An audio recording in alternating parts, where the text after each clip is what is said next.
السلام علیکم ورحمۃ اللہ وبرکاتہ۔ آج کے لیکچر میں ہم دوبارہ حاضر ہوئے ہیں اور یہ آج کا جو لیکچر ہے وہ ہے گناہ گاری کے بارے میں۔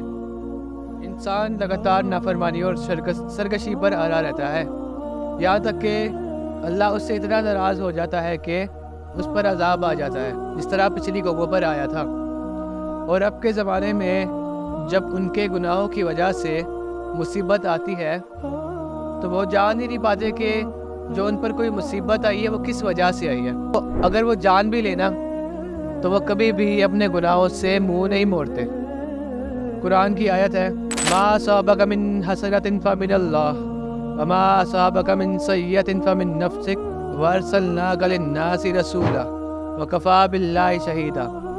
اس کا ترجمہ ہے اے آدم ذات، تجھ کو جو فائدہ پہنچے وہ خدا کی طرف سے ہے، اور جو نقصان پہنچے وہ تیرے ہی شامت اعمال کی وجہ سے ہے۔ کہ جو نقصان ہمیں پہنچتا ہے نا وہ ہمارے اپنے کرتوتوں کی وجہ سے، کیونکہ ہم نے پہلے لیکچر میں بتایا تھا کہ اللہ نے جن چیزوں کو حرام کیا ہے نا وہ بھی کسی وجہ سے کیا ہے۔ تو یہ آیت وہی بتا رہی ہے کہ جو نقصان پہنچے وہ تیری ہی شامت اعمال کی وجہ سے۔ نقصان میں یہ بھی شامل ہے کہ کوئی آزمائش ہم پہ آئے یا کوئی بیماری یا کوئی بھی چیز۔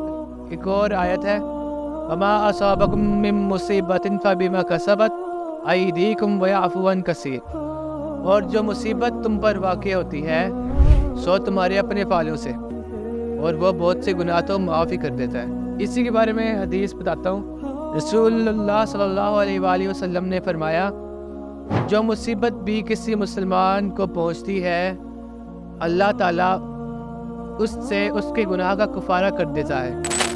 ایک آنٹا بھی اگر کسی مسلمان کو ایک آنٹا بھی اگر جسم پر چبھ جائے نا تو وہ بھی اس کا کفارہ بن جاتا ہے۔ تو اللہ اتنا غفور رحیم ہے کہ اگر ہمیں ایک کانٹا بھی چبھ جائے نا تو اس سے ہمارے گناہ معاف ہو جاتے ہیں۔ ایک اور حدیث ہے اسی بارے میں، مسلمان جب بھی کسی پریشانی، بیماری، رنج و ملال، تکلیف اور غم میں مبتلا ہو جاتا ہے، یہاں تک کہ اگر اس سے کوئی کانٹا بھی چبھ جائے تو اللہ تعالیٰ اس سے اس کے گناہوں کا کفارہ بنا دیتا ہے۔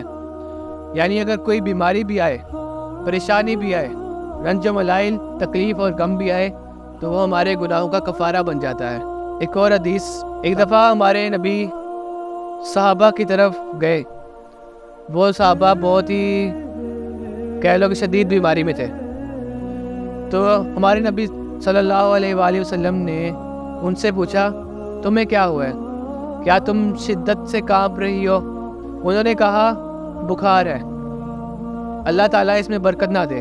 تو آپ صلی اللہ علیہ وآلہ وسلم نے فرمایا بخار کو برا نہ کہو، کیونکہ یہ آدم کی اولاد کے گناہوں کو اس طرح دور کرتا ہے جس طرح بٹھی لوہے کے زنگ کو دور کرتی ہے۔ یعنی اگر کوئی بخار بھی ہو کسی کو تو وہ بھی ہمارے گناہوں کا کفارہ بن جاتا ہے۔ کوئی بھی ہمیں بیماری ہو وہی ہمارے گناہوں کا کفارہ بن جاتا ہے۔ تو یہ جو میں نے قرآن کی آیت بتائی تھی، جو مصیبت تم پر واقع ہوتی ہے سو تمہارے اپنے فعلوں سے، اس قرآن کی آیت کی تفسیر لکھی ہے کہ اہل کتاب یعنی یہودی، ان پر جو بھی تکلیف آتی تھی تو وہ ان کے گناہوں کا کفارہ بن جاتی تھی۔ تو یہ جو قرآن کی آیات اور حدیث ہیں، احادیث، اس سے یہ ثابت ہوتا ہے کہ ہمارا رب کتنا غفور اور رحیم ہے۔ ہمیں پتہ بھی نہیں ہوتا کہ ہمارے گناہ معاف ہو رہے ہیں۔ آج پرانی اور پچھلی امتوں کے بارے میں بھی شروعات کریں گے، اس سے پہلے اللہ کی برداشت کے بارے میں ہم بات کرتے ہیں۔ ابھی ہم صرف اللہ کے عذاب سے اس لیے بچے ہوئے ہیں کیونکہ اللہ سب سے زیادہ رحم فرمانے والا ہے، ورنہ ہمارے ملک اور دوسرے ممالک میں جو زیادہ تر بڑے بڑے گناہ عام ہو چکے ہیں۔ دیکھیں پچھلی امتوں پر عذاب جلدی آ جاتا تھا، جس طرح 900 سال کی عمر میں عذاب آ گیا، جبکہ ہمارے نبی صلی اللہ علیہ وآلہ وسلم کی امت ہمارے نبی کو آئے ہوئے اور گئے ہوئے بہت سال ہو گئے۔ عذاب تو ہمارے پر بھی آ جانا چاہیے تھا، ہمارے اوپر اس لیے نہیں آیا کیونکہ ہمارا رب سب سے زیادہ رحم فرمانے والا ہے اور سب سے زیادہ صبر کرنے والا ہے۔ اللہ چاہتا ہے کہ اس کا بندہ اس کی طرف واپس لوٹے اور معافی مانگے۔ اللہ تو چاہتا ہے کہ وہ تمہارے گناہ معاف کر دے، مگر ہم ہی ہیں جو اللہ سے دور ہوئے ہیں، ورنہ تو اللہ ہمارے بہت قریب ہے بس ہم اللہ سے دور ہوئے ہیں. اللہ سے نا امیدی اللہ سے ہمیں دور کر دیتی ہے. اس لیے ہمیں اللہ سے پورا توکل رکھنا چاہیے. اور جس بندے کا آخرت پر پختہ ایمان ہونا، اس کا دل کبھی بھی ایتھسٹ نہیں بنے گا. وہ جانتا ہوگا کہ قیامت کے دن اس کی پکڑ ہو جائے گی. ورنہ تو ہماری آدھی دنیا تو ایتھسٹ ہو چکی ہے، جبکہ مسلمان بھی ایتھسٹ ہو چکے ہیں. ان کا تو دل میں یہ ایمان ہے کہ کوئی قیامت ہے بھی کہ نہیں. تو اس لیے یہ بھی وجہ ہے کہ ان کا ایمان کم ہے آخرت پر. تبھی مسلمان آج کل کے دور ہوئے ہیں اللہ سے. وہ بھول جاتے ہیں کہ آخرت کے دن ہماری پکڑ ہو سکتی ہے. اور یہ بھی یاد رہے کہ اگر ہم کوئی گناہ کریں گے تو زندگی میں کوئی مصیبت ضرور آئے گی. اگر ہم گناہوں سے دور رہیں گے تو وہ بیماریوں والی مصیبت کم ہی آتی ہے. ورنہ باقی تو اللہ جانتا ہے، اللہ ہر چیز پر قادر ہے. پچھلی امتوں پر جتنے بھی انبیاء آئے ہیں، ان میں سے ان کی امت میں زیادہ تر لوگوں نے ان کی نافرمانی اور سرکشی کی ہے. یعنی اللہ کا جو پیغام نبی پہنچاتے تھے لوگوں کو، تو وہ زیادہ تر نہیں سنتے تھے اور وہ کان بند کر لیتے تھے. اور آج بھی یہی ہوتا ہے. جتنا مرضی ہم لوگوں کو نصیحت کرتے ہیں، ان کے کانوں اور دلوں پر اتنی ایسی مہر لگی ہے کہ وہ سنیں گے نہیں. وہ کہیں گے یہ تو اپنی طرح ہمیں مولوی بنانا چاہتا ہے. وہ سمجھتے ہیں کہ ہماری زندگی میں کوئی فن نہیں ہے، جبکہ ہماری زندگی میں تم لوگوں سے زیادہ فن ہے ان لوگوں سے زیادہ جو گمراہی پر چل رہے ہیں. ہم پھر واقعی آدم پہ چلتے ہیں. شیطان بھی پہلے اللہ کے نیکوکاروں میں سے تھا، مگر جب اللہ نے سب انسانوں کے باپ کو سجدہ کرنے کا حکم دیا تو اس نے تکبر کیا.